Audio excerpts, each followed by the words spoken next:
عمران خان کی کال پر ملک کے مختلف حصوں میں مہنگائی کے خلاف احتجاجی مظاہرے کیے جا رہے ہیں۔ تحریک انصاف کے chairman Imran Khan video link کے ذریعے مظاہرے سے خطاب کر رہے ہیں۔ تو ہمارے اوپر فرض ہو جاتا ہے کہ ہم جد و جہد کریں، کیونکہ جد و جہد یا جہاد یہ ہماری بہتری کے لیے ہوتا ہے کہ جب ہم ظلم اور ناانصافی کے خلاف جب ہم جد و جہد کرتے ہیں تو ہم اپنی بہتری کرتے ہیں۔ اور تین قسم کی جہاد ہے، ایک تو ہتھیاروں کی ہے، ایک جو سب سے کمزور، اب دل میں کئی لوگ سوچتے ہیں کہ ظلم ہو رہا ہے لیکن کچھ نہیں کرتے، دل میں کڑتے ہیں، لیکن یہ جو دوسری جہاد ہے یہ آواز کی جہاد ہے، یہ منہ سے پروٹیسٹ کرنے کی جہاد ہے، اور یہ اس لیے ضروری ہے، اور یہ ہر جمہوریت کے اندر انسانوں کو اللہ جمہوریت حق دیتی ہے۔ اللہ تو ہمیں ہمارے پہ فرض کر دیتا ہے کہ ہم جب معاشرے میں ناانصافی دیکھتے ہیں تو ہم اپنی آواز بلند کریں۔ اس لیے میں نے آج آپ سب کو اس پروٹیسٹ کے لیے آج میں نے کہا کہ آپ کی بہتری کے لیے آپ نکلیں، کیونکہ مجھے خوف ہے کہ یہ جو ابھی قیمتیں بڑھی ہیں یہ یہاں رکیں گے نہیں، جو ہم آگے دیکھ رہے ہیں یہ ابھی مزید اور بڑھنے والی ہیں، اور جو پھر اس کا جو متاثر ہوگا اس سے وہ ہمارا سارا نچلا طبقہ، ہمارا سفید پوش، ہمارا تنخواہ دار، خاص طور پہ ہمارے کسان، کیونکہ ان کو یہ بڑا متاثر کرے گا، یہ جو خاص طور پہ جو ڈیزل اور بجلی کی قیمت اوپر گئی ہیں۔ تو میں سب سے پہلے آج میں یہ،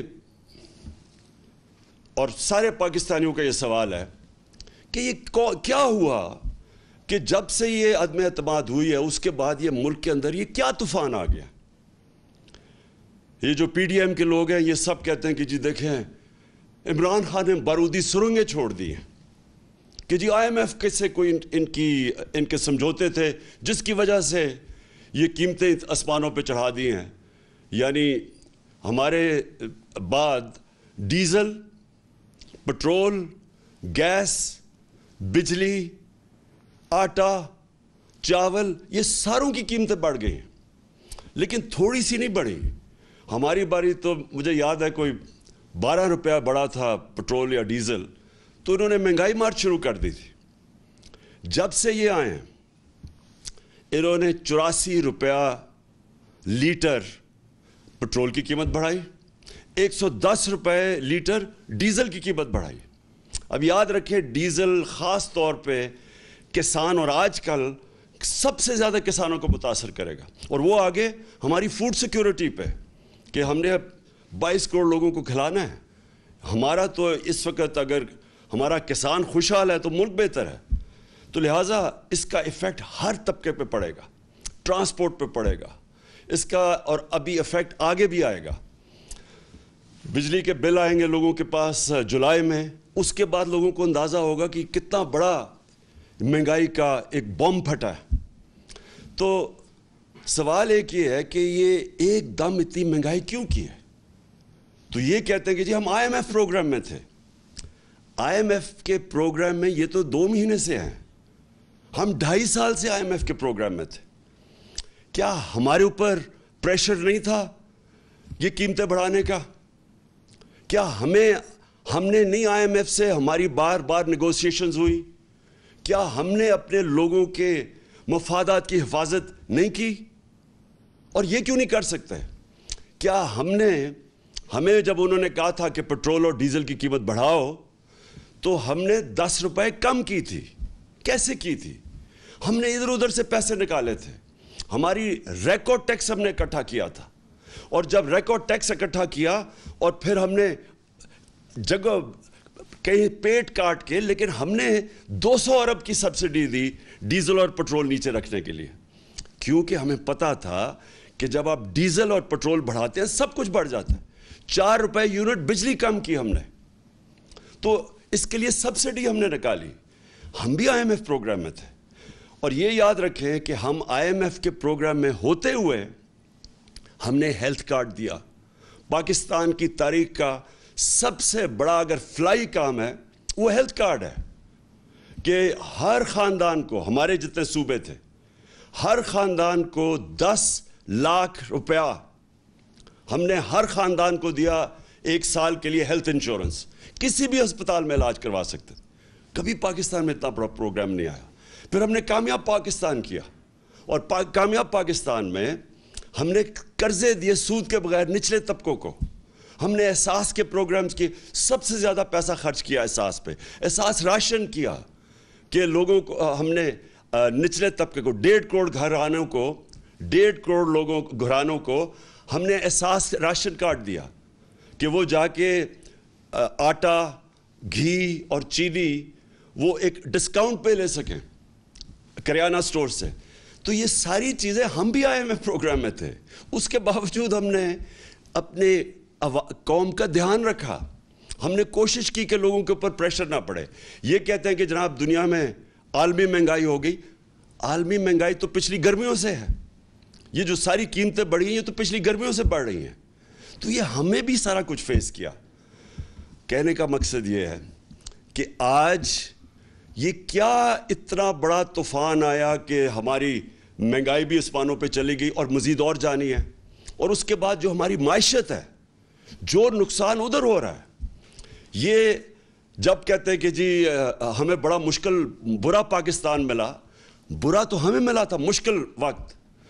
یہ چھوڑ کے گئے تھے جو اصل بارودی سرنگ تھی, اس کو کہتے ہیں کرنٹ اکاؤنٹ ڈیفیسٹ, بیرونی خسارہ, کیونکہ وہ ڈالرز کے اندر خسارہ ہوتا ہے. پاکستان کی تاریخ کا یہ سب سے بڑا خسارہ چھوڑ کے گئے تھے, 20 ارب ڈالر. اس کے باوجود تیسرے سال میں ہم بالکل خسارہ کم کر چکے تھے, اور خسارہ بھی کم کیا, اور 5.6% پہ ہماری اکانومی بڑھ رہی تھی. اور یہ یاد رکھیں کہ یہ کرونا کا سال تھا, اور اس سے جو 2 سال کرونا کے تھے, دوسرا اور تیسرا ہمارا سال کرونا کا سال تھا. اور کرونا کا کے باوجود 5.6% پہ پاکستان بڑھا, جب ہندوستان -7% پہ چلا گیا. ان کی گروتھ, ان کی دولت میں بجائے اضافہ ہونے کے نیگیٹو میں گیا. اس دور میں جس طرح پاکستان نے سب سے, یہ صدی میں ایک دفعہ اتنا بڑا بحران آتا ہے جو کرونا کا ساری دنیا میں عذاب آیا, تو پاکستان وہ ملک تھا چند ملکوں میں سے جس نے سب سے بہترین طریقے سے اپنے لوگوں کو بچایا, غریبوں کو بچایا, اپنی معیشت کو بچایا. اور اس میں میں آج خاص طور پہ پھر سے, میں پہلے بھی کہہ چکا ہوں کہ جو میں آج خراج تحسین پیش کرنا چاہتا ہوں ہماری NCOC جو ہم نے سٹرکچر بنایا تھا, جس کو اسد عمر اس کے لیڈ کر رہے تھے, جس میں سارے پاکستان کے ادارے تھے, سب نے اپنا کام کیا, جس میں پاکستانی فوج بھی تھی. اور جس طرح ابھی جو ہمارا فیٹف میں سے ہم نکلے ہیں, فیٹف کے اندر بھی سب نے مل کے, ایک ملک نے مل کے لڑا تھا, جس میں سارے ادارے, جس میں حماد نے لیڈ کیا تھا, جس میں سارے ادارے تھے, جس میں پوری کوشش کی, بلکہ پرائیویٹ لوگ بھی تھے, جس میں پاکستانی فوج بھی تھی. سب نے مل کے اتنے بڑے ایشوز ہمارے دور میں ریزالو ہوئے. اسی دور میں جب ہم IMF میں تھے, اسی دور میں جب عالمی بحران تھا, ایک قوم بن کے ہم اس سے نکلے تھے. یہ جو آج پھنسے ہوئے ہیں, یہ جو آج ہماری ساری جو اتنی مشکلوں سے ملک کو ہم نکول کے یہاں لے کے آئے تھے, آج مہنگائی کے علاوہ جو ہماری معیشت ہے خطرے میں ہے. موڈیز کے اندر جو کریڈٹ ریٹنگ کرتا ہے کہ ایک ملک کی کریڈٹ ریٹنگ انہوں نے مائنس میں ڈاؤن گریڈ کر دیا ہے. اس کا کیا مطلب ہے؟ پاکستان کو قرضے نہیں ملیں گے. اگر قرضے ملیں گے تو بہت مہنگے قرضے ملیں گے.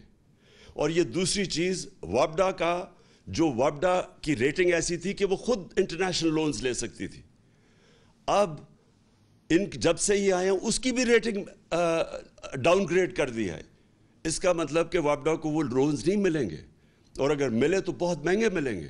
اس کا مطلب جو 10 اسی دور میں جو 10 ڈیم جو ہمارے دور میں شروع کی ہوئی ہیں وہ اب خطرے میں چلی جائیں گی, کیونکہ اگر پیسہ نہ, قرضے نہ ملے تو یہ کیسے پورے ہوں گے.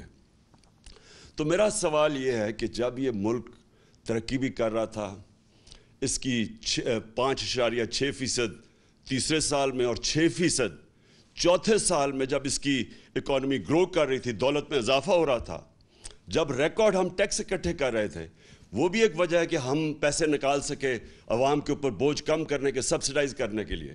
ریکارڈ 6.2 ٹریلین یعنی 6,200 ارب روپے کا ہم نے ٹیکس اکٹھا کیا, پاکستان کی تاریخ میں سب سے زیادہ. اور اسی دور میں سب سے زیادہ پاکستانی اوورسیز بیرون ملک پاکستان ریمیٹنسز ہمیں بھیجیں 31 ارب ڈالر کی. 32 ارب ڈالر کی ہماری ایکسپورٹس تھی. اور جو ہماری فصلیں تھی, جو ہمارا ایگریکلچر ٹرانسفارمیشن پلان تھا, اس کی وجہ سے جو کسانوں کے پاس پیسہ گیا, جو ہم نے ان کی مدد کی, ریکارڈ فصلیں ہوئی ہمارے پاس. 4.4% پہ ہمارا زراعت ہماری آگے بڑھ رہی تھی. تو اس وقت کیا ہوا کہ آج سارا کچھ نیچے جا رہا ہے. اور وہ ہوا کیا, میں آج آپ سب کو یہاں بتانا چاہتا ہوں کہ ہوا کیا. ہوا یہ کہ ایک سازش ہوئی امریکہ سے, ایک سازش جس سے یہاں میر جعفر اور میر صادق انہوں ان کے ساتھ ملے. اس کے بعد انہوں نے پلان کیا ہماری گورنمنٹ گرانے کا.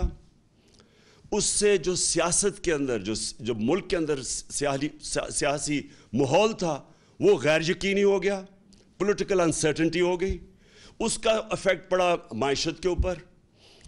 میں نے جا کے نیوٹرلز کو, میں نے ان کو سمجھایا کہ دیکھیں اگر یہ سازش ہو رہی ہے, بڑا اچھا آپ نیوٹرل رہیں, لیکن یہ جو سازش ہو رہی ہے اگر اس وقت گورنمنٹ کو گرا دیا گیا اس سازش کے تحت, تو یہ ان سے سنبھالا نہیں جائے گا. ہم نے بڑی مشکل سے یہاں تک آئے ہیں. یہ بڑی مشکل سے کرونا سے نکل کے جو کموڈٹی سپر سائیکل تھا, یہ جو جب یوکرین میں گیا روس اور جو جنگ ہوئی تو اس کی وجہ سے جو اثرات تھے, بڑی مشکل سے ہماری معیشت یہاں کھڑی تھی. تو میں نے تب ان کو بتایا, پھر شوکت ترین کو کہا کہ ان کو بتاؤ کہ یہ وقت نہیں ہے اس ملک کے اندر یہ سازش کو کامیاب ہونے دینے, کیونکہ اس کا ڈائریکٹ اثر پڑے گا ہماری معیشت کے اوپر.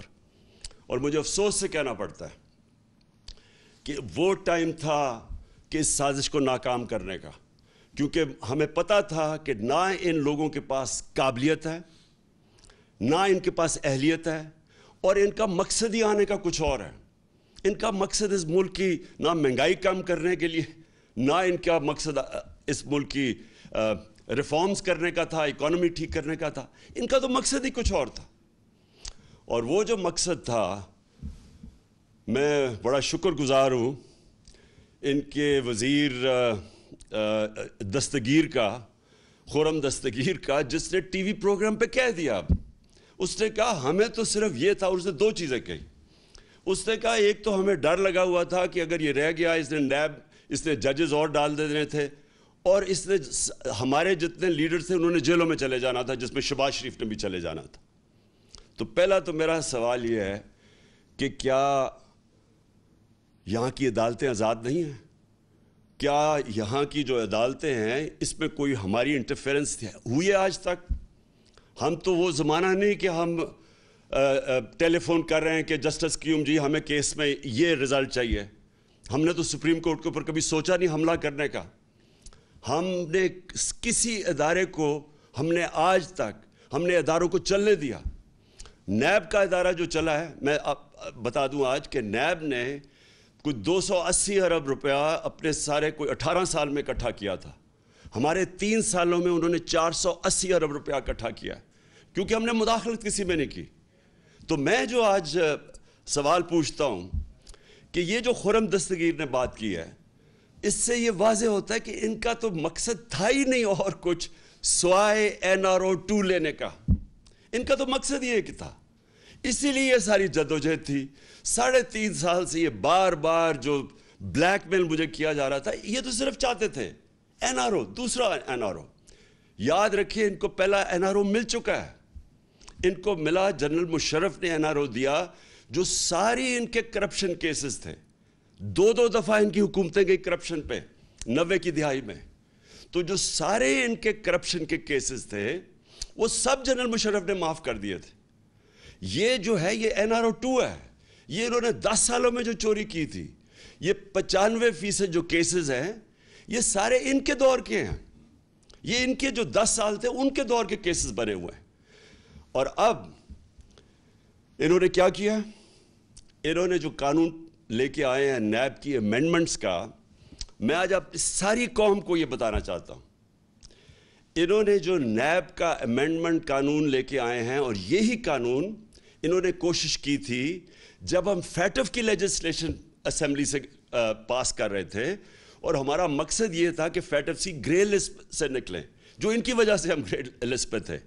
تو جب ہم نے فیٹف کا قانون پاس کیا تو انہوں نے تب کوشش کی، بلیک میل کیا کہ ہم فیٹف کے لیے تب ووٹ دیں گے جب آپ ہمیں این آر او دیں گے اور یہ نیب کے اندر چینجز لے کے آئیں گے۔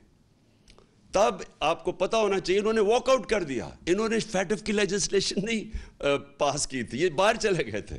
تو ان کے بغیر ہم نے فیٹف کی لیجسلیشن پاس کی، جس کی وجہ سے آج انشاءاللہ پاکستان نکل جائے گا گرے لسٹ سے۔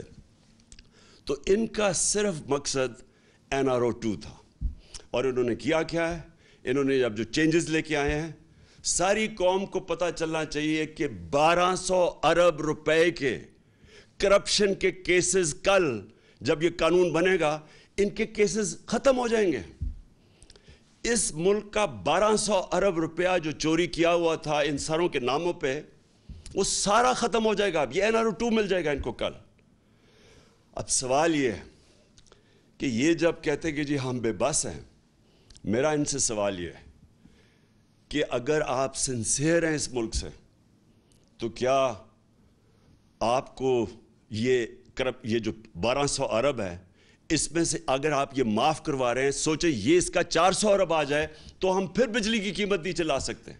اور پھر میں ان سے سوال پوچھتا ہوں کہ جب ہم نے روس سے بات شروع کر دی تھی تیل کی، اگر آپ کو فکر تھی اس قوم کی اور آپ سارا وقت 3.5 سال سے مہنگائی کی بات کرتے تھے، تو اگر آپ نے مہنگائی کم کرنی تھی تو آپ نے کیوں نہیں 2 مہینے ہو گئے، کیوں نہیں آپ نے روس سے تیل کی بات کی؟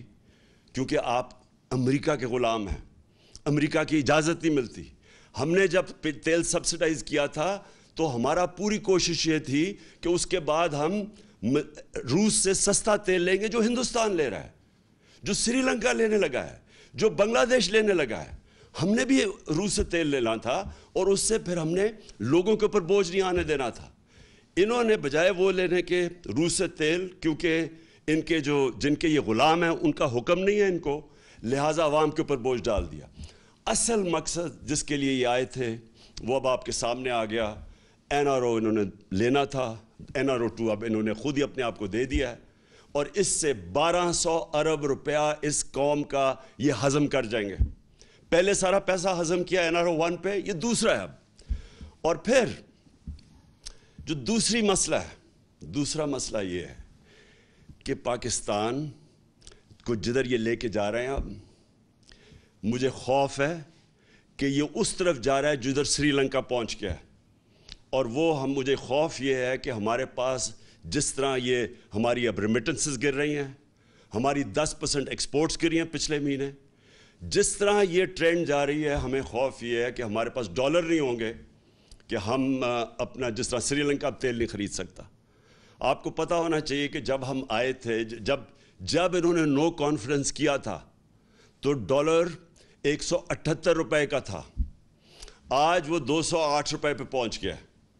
اور یہ صرف اور صرف اب ان کے پاس ایک راستہ ہے کہ یہ کسی طرح امریکنوں کے پاس اب جائیں گے اور ان کے پیر پکڑیں گے۔ مفتاح اسماعیل پہنچ گیا امریکن ایمبیسڈر کے پاس، اور اس نے کہا کہ جی ہماری مدد کریں، کسی طرح ہمیں کوئی ریلیف دلوا دیں۔ تو مفتاح اسماعیل اور شہباز شریف کو میں یہ کہنا چاہتا ہوں کہ دیکھیں، یہ جو امریکن ہیں ان کی ایک بڑی ان کی فلسفی ہے، وہ یہ ہے کہ دیر از نو فری لنچ، کوئی چیز مفت نہیں ملتی، ہر چیز کی قیمت ہوتی ہے۔ تو جو وہ قیمت آپ سے وصول کریں گے وہ ہمیں خدشہ ہے، وہ ہماری ساورنٹی کی قیمت ہوگی، وہ ہماری حقیقی آزادی کی قیمت لی جائے گی۔ اور وہ جو قیمت ہے وہ ابھی سے نظر آنا شروع ہو گیا کہ یہ تیار ہو گئے وہ قیمت دینے کے لیے۔ بلاول بھٹو نے کہا کہ جی ہندوستان سے ہمیں تعلقات اچھے رکھنے چاہیے، ہم بھی اچھے رکھنے چاہتے تھے ہندوستان سے تعلقات، لیکن جب انہوں نے 5 اگست 2019 کو کشمیریوں کی سٹیٹ ہوڈ لی، جب انہوں نے جو کشمیریوں کو وہ جو آرٹیکل ان کا 360 جو بھی آرٹیکل تھا وہ ختم کیا. جب انہوں نے ان کا سٹیٹس لیا, وہ یاد رکھیں وہ یونائٹڈ نیشن سیکیورٹی کاؤنسلز کی ریزولوشن کی خلاف ورزی تھی, انٹرنیشنل لا توڑا, تو تب ہم نے ان سے رشتہ توڑا. ہم نے بھی کوشش کی تب اس سے پہلے دوستی کی. تو اگر آج یہ ہندوستان سے تعلقات ٹھیک کرتے ہیں تو یہ یاد رکھیں یہ کشمیریوں نے جو قربانیاں دی ہیں وہ ساری ان کی قربانیوں کی قبروں کے اوپر یہ کریں گے. اور دوسری چیز, ایک اور ان کا مانڈوی والا اس کی سٹیٹمنٹ میں دیکھ رہا تھا, اس نے کہا کہ اسرائیل سے کیوں نہیں, ہمیں اپنے مفادات کا سوچنا چاہیے. یہ بھی اسی ایجنڈا کا حصہ ہے جس سے یہ رجیم چینج کی گئی تھی. وہ یہی ہے کہ آپ اس ایجنڈے پہ چلیں جو ہندوستان, اسرائیل اور جو امریکہ چاہتا ہے, اور وہ ایجنڈا وہ ہے جو ہماری سوورنٹی, ہماری آزادی کے خلاف ہے, جس کی وجہ سے یہ ساری جدوجہد تھی پاکستان کی, جو ہمارے لیڈر قائد اعظم نے جو اس ملک کو بنانے کی وہ کیوں بنایا تھا, ہم کیوں آزاد ہوئے تھے. تو اگر یہی کرنا ہے کہ جا کے اپنی ساری نظریے کو اس سب کو دفن کرنا ہے, اس لیے کہ یہاں ملک کے اوپر وہ چور اور ڈاکو آ گئے ہیں جن کے سارے پیسے باہر پڑے ہیں, ان کے اربوں ڈالر باہر پڑے ہوئے ہیں. جب چوری کرتے ہیں باہر پیسہ لے جاتے ہیں اور پھر پریشر ڈال کے اور لے لیتے ہیں. یہ لوگ جب تک ہیں, میں آج اب سارے پاکستانیوں کا آپ سب کو کہنا چاہتا ہوں, اگر یہ لوگ اس ملک کے اوپر مسلط رہے, یہ صرف تب رہیں گے کہ اس ملک کے سارے اداروں کو دفن کریں گے, اس ملک کے سارے انصاف کے اداروں کو دفن کریں گے. نیب تو ہو گئی دفن, ایف آئی او ہو گئی دفن, سرکاری نوکروں کو آپ نے دیکھ لیا کہ انہوں نے کیسے بھرتیاں چینج کی ہیں, میرٹ ختم ہو گئی. جو انہوں نے پولیس کا استعمال کیا آپ کے سامنے ہے کہ جس طرح انہوں نے پولیس سے ظلم کروایا, جس طرح کی ایف آئی آرز کٹوائی, ہمارے اوپر بلاسفمی کے کیس کر دیے. کبھی ریاست اپنی شہریوں پہ بلاسفمی کا کیس نہیں کرتی, یہ انہوں نے کر دیا. اب 8 ایف آئی آر میرے اوپر ہیں, ہمارے سارے لوگوں کے اوپر ہے. نوم چومسکی جو دنیا کے بڑے انٹلیکچول سمجھے جاتے ہیں, ان کا آج پڑھ لیں سٹیٹمنٹ. انہوں نے شہباز شریف کو خط لکھا ہے کہ یہ آپ سارے انسانی حقوق کی خلاف ورزی, آپ جمہوریت تباہ کر رہے ہیں اپنے ملک کی, اور یہ رہ گئے تو یہ جمہوریت, ایک جمہوریت کا جتنا بھی جس کے اوپر جمہوریت کھڑی ہوئی ہے سب ختم کریں گے. یہ جو جس طرف جا رہے ہیں, الیکشن کمیشن کو انہوں نے ساتھ ملایا ہے. پنجاب کے اندر جو الیکشن ہے وہ ابھی جو بائی الیکشنز ہیں, ابھی سے ہی میچ فکس کرنے کی ساری تیاریاں ہیں, ہمیں ساری خبریں آ رہی ہیں. پولیس کا جو استعمال کریں گے اور کر رہے ہیں. ابھی ہمارا کل ایک ہمارے جو الیکشن لڑ رہا تھا اس کے بیٹے کو گولی لگی, وہ آج ہاسپٹل میں ہے, اور اس کے سارے گھر والوں کے اوپر ایف آئی آرز کاٹ دی. تو یہ ہمیشہ یہ جب ایک کرپٹ ٹولے کو اوپر بٹھائیں گے, جو کہ 30 سال سے یہ دونوں خاندان اس ملک پہ ہیں, انہوں نے ہمیشہ جو پہلے کرتے ہیں وہی کرنا ہے. اب تو جمہوریت سب سے پہلے اس کا نقصان ہوگا. انہوں نے اخبار والوں کے, صحافیوں کے اوپر, سوشل میڈیا کے اوپر جو کریک ڈاؤن ہے یہ کبھی پاکستان میں نہیں ہوا. جس طرح انہوں نے اینکرز کے اوپر ایف آئی آرز کاٹی ہوئی ہیں, اور ان چیزوں پہ, چھوٹی چھوٹی چیزوں پہ اس وقت خوف پھیلایا جا رہا ہے. تو جو یہ راستہ پکڑا ہوا ہے, میں آج آخر میں ساری قوم کو کہنا چاہتا ہوں کہ دیکھیں یہ صرف ایک طرح یہ اس ملک کے اوپر مسلط رہیں گے, اور وہ خوف طاری کر کے. یہ جو خوف ہے یہ ایک سب سے بڑا بت ہے. میں بار بار اپنی قوم کو ایک چیز سمجھاتا ہوں کہ لا الہ الا اللہ, کوئی خدا نہیں ہے سوائے اللہ کے. یہ جو ایک خوف کا بت ہے, یہ اس طرح کے لوگ جو کرپٹ لوگ ہیں, جن کی ہمیں ساری تاریخ پتہ ہے, باہر بیٹھے ہوئے ان کے لیڈرز, پیسے باہر بیٹھے ہوئے ہیں, وہاں سے بیٹھ کے اس ملک کو کنٹرول کر رہے ہیں, اور جدھر ان کے پیسے پڑے ہوئے ہیں وہ ان ملکوں سے ہی کنٹرول ہو رہے ہیں. اس ملک کی نہ انہوں نے آزادی رہنے دی ہے, نہ انہوں نے ادارے چلنے دینے ہیں, نہ انہوں نے جمہوریت چلنے دینی ہے. انہوں نے جتنی دیر یہ آئیں گے اس ملک کو مزید اور نقصان پہنچائیں گے, صرف اپنے آپ کو اوپر مسلط کرنے کے لیے. لہٰذا ہم سب نے مل کے, ساری قوم نے مل کے ہم نے جدوجہد کرنی ہے. آپ نے سب نے تیاری کرنی ہے. میں آپ کو کال دوں گا. ہم نے مسلسل جو ہمارا حق ہے, ہمارا آئینی حق ہے پرامن احتجاج, وہ ہم کریں گے, اور وہ ہم تب تک کریں گے جب تک ہمیں صاف اور شفاف الیکشنز کی ڈیٹ نہیں ملتی. میں پھر سے کہہ رہا ہوں, الیکشنز نہیں, صاف اور شفاف الیکشنز. صاف اور شفاف الیکشنز اگر نہ ہوئے مزید اور انتشار ہوگا. جس طرح پھر سے میں کہتا ہوں جو پنجاب کے بائی الیکشنز میں میچ فکس کرنے کی کوشش کی جا رہی ہے اور جو ملوث ہیں اس میں, اگر اس طرح کے الیکشنز کروائے اس سے ملک مزید اور انتشار کی طرف جائے گا, حالات اور بگڑیں گے, سیاست کے اندر غیر یقینی فضا بڑھتی جائے گی, وہ معیشت کو افیکٹ کرے گی. صرف راستہ ایک ہی ہے صاف اور شفاف الیکشن کا, اور وہ ہم سب نے مل کے اس کے لیے جدوجہد کرنی ہے. پاکستان پائندہ باد. Chairman Tehreek Insaf Imran Khan video link کے ذریعے خطاب کر رہے تھے. مختلف شہروں میں آج انہوں نے عوام کو احتجاج کی کال دی ہوئی تھی. اسلام آباد, کراچی, ملتان, لاہور سمیت دیگر شہروں میں آج عوام کی ایک تعداد آئی اور عمران خان اس سے خطاب کر رہے تھے. ان کا کہنا تھا کہ اگر یہ حکمران ملک پر مسلط رہے تو اداروں کو دفن کر دیا جائے گا. انہوں نے کہا کہ حکمرانوں کے اربوں ڈالرز باہر پڑے ہیں, پھر دباؤ ڈال کر یہ NRO لے لیتے ہیں. صاف اور شفاف الیکشن نہ ہوئے تو ملک میں انتشار پھیلے گا.